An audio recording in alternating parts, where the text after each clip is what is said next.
Hello guys, তো আজকে আমরা চলে আসছি মাসির বাড়িতে। আর আমি, আমার মেয়ে আর আমার ভাই তিনজনই শুয়েছিলাম। তো পাশে দেখতে পাচ্ছ টমিকে, ও মাসির বাড়িতেই থাকে। তো ও আমার মেয়েকে দেখে মানে এতটা এক্সাইটেড, আর আমার মেয়েকে আমি নিজেই মানে ধরতে পারছিলাম না, ও আমাকে ধরতেই দিচ্ছিল না, জানি না কেন। তোমরা দেখতে থাকো। এই যে টমি চলে আসছে, ও দেখো দেখো না, আমাকে আর ধরতেই দিবে না ওকে। দেখছি দেখছি দেখছি দেখছি ঠিক আছে ঠিক আছে ঠিক আছে, সর সর সর,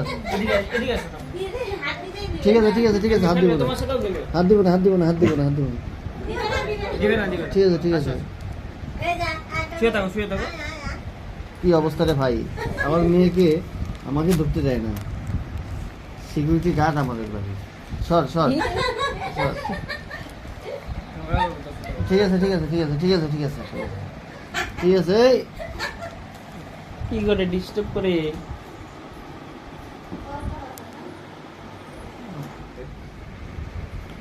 ওদিকে যা, ওদিকে যা। না, আমি হাতি দিতে পারতেছি না, আমি হাত দিয়ে সরাই দেয়, হাতটাই নিয়ে। সর সর, হাত সরাইতে পারতেছে না এখন।